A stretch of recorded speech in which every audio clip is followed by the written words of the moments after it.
నెల్లూరు నగరంలోని స్థానిక press club నందు అల్లూరు మండలం గాంధీ కాలనీ గ్రామస్తుల ఆధ్వర్యంలో మీడియా సమావేశం నిర్వహించారు. విలేకరుల సమావేశంలో దాసరి పోలయ్య మాట్లాడారు.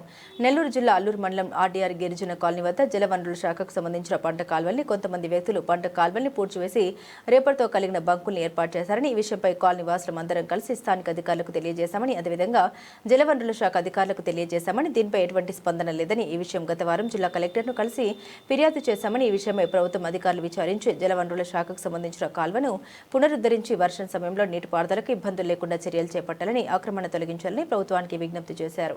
అదేవిధంగా రాష్ట్ర ముఖ్యమంత్రి వర్యులు, రాష్ట్ర ఉప ముఖ్యమంత్రి వర్యులు పవన్ కళ్యాణ్ మా యందు దయవుంచి మా కాలనీ సమస్యల్ని పరిష్కరించాలని కోరారు. ఈ కార్యక్రమంలో దాసరి పోలయ్య, గుంజి ఆదర్శ్, పలాపు హరిచరణ్, బెల్లంకొండ శంకర్, గోపి తదితరులు పాల్గొన్నారు. నా పేరు దాసరి పోలయ్య. నేను నెల్లూరు జిల్లా విజిలెన్స్ మానిటరింగ్ కమిటీ మెంబర్గా మరియు విజిలెన్స్ అండ్ మానిటరింగ్లో వార్డు లెవెల్లో పనిచేస్తున్నాను. మరియు నెల్లూరు జిల్లా జనసేన పార్టీలో ఎస్టీ నాయకుడిగా కొనసాగుతున్నాను. నేను నేషనల్ ట్రైబల్ ఫెడరేషన్ నెల్లూరు జిల్లాకి అధ్యక్షుడిగా పనిచేస్తున్నా. మరియు రాష్ట్ర గిరిజన విద్యా చైతన్యలో రాష్ట్ర ఉపాధ్యక్షుడిగా పనిచేస్తున్నాను. ప్రస్తుతం మాది శ్రీ పుట్సిరిమూల్ నెల్లూరు జిల్లా అల్లూరు మండలం. మా అల్లూరు మండలంలోని సర్వే నెంబర్ 41 అను ఒక స్థలము, అక్కడ ఆర్డీఆర్ కాలనీ, అది గిరిజనులకు సంబంధించిన ఏరియా. దీంట్లో ఈ సర్వే నెంబర్ 41లో ఒక 10 సంవత్సరాల క్రితం ఒక మంచినీళ్ళు బావి ఉండేది. ఈ స్థలము దాదాపు 22 సెంట్లు అని నాకు ఎంఆర్ఓ గారు తెలియడం జరిగింది. మరియు ఇప్పుడు ఆ బావి కూడిపోయిన తర్వాత ఆ 22 సెంట్లను నేను మా గిరిజనులకు మినీ కమ్యూనిటీ హాలు మరియు వాటర్ ప్లాంట్ కట్టిద్దామని నేను 3/11/25లో స్పందన కార్యక్రమంలో కలెక్టర్ గారికి అర్జీ ఇవ్వటం జరిగింది.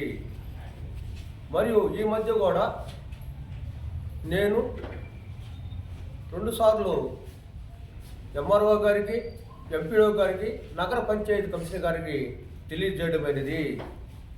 మరియు అక్కడ ఉన్న ఈ సర్వే నెంబర్ 41 పక్కన ఉన్న స్థలము జలవనరుల శాఖ అని తెలిసి చెప్పడం జరిగింది. ఈ ఇరిగేషన్ మరియు R&B మరియు రెవెన్యూ స్థలంలో కొంతమంది ఆక్రమించి వాటి మీద బంకులు పెట్టడం మరియు షట్టర్స్ పెట్టడం జరిగింది. కానీ అక్కడ ఒక పొలాలకు పోయే పెద్ద కాలువ, జనవరుల కాలువ ఉంది. వాళ్ళు రాత్రులే మట్టితో పూర్తి చేసి ఆ కాలువని దాని మీద ఈ బంకులు ఏర్పడటం, ఈ షట్టర్స్ ఏర్పడటం జరిగింది. ఈ విషయమై నేను మొన్న కూడా మా ఎమ్మెల్యే గారైన శ్రీ దగ్గుబాటి కృష్ణారెడ్డి గారికి ఒక అర్జీ తెలిపాను. అదే మాదిరిగా ఏమిటి బ్రహ్మారెడ్డి గారు మొన్న మా అల్లూరు నుంచి సెంట్రల్ లైటింగ్స్ ఓపెన్ చేసినప్పుడు కూడా నేను అర్జీ సమర్పించడం జరిగింది. సార్, మా గిరిజనులకు గతంలో మీరు మీ దగ్గరికి వచ్చినప్పుడు మీరు గిరిజనులు ఎక్కడున్నా సరే నేను వాటర్ ప్లాంట్ పెట్టడం చేపిస్తారని చెప్పడం జరిగింది సార్ అని చెప్పడం, దాంట్లో అర్జీలు రాయడం జరిగింది. అదే మాదిరిగా వచ్చి ఇరిగేషన్ డిపార్ట్మెంట్ అయినా ఈఈ గారు నెల్లూరు వారికి తెలియజేసినప్పుడు వాళ్ళు కూడా లెటర్ ఇచ్చి వచ్చాను. అదే మాదిరిగా అల్లూరులోని ఏఈ ఇరిగేషన్ వారికి చెప్పాను, మేము కూడా స్థలం ఆపుతామన్నారు.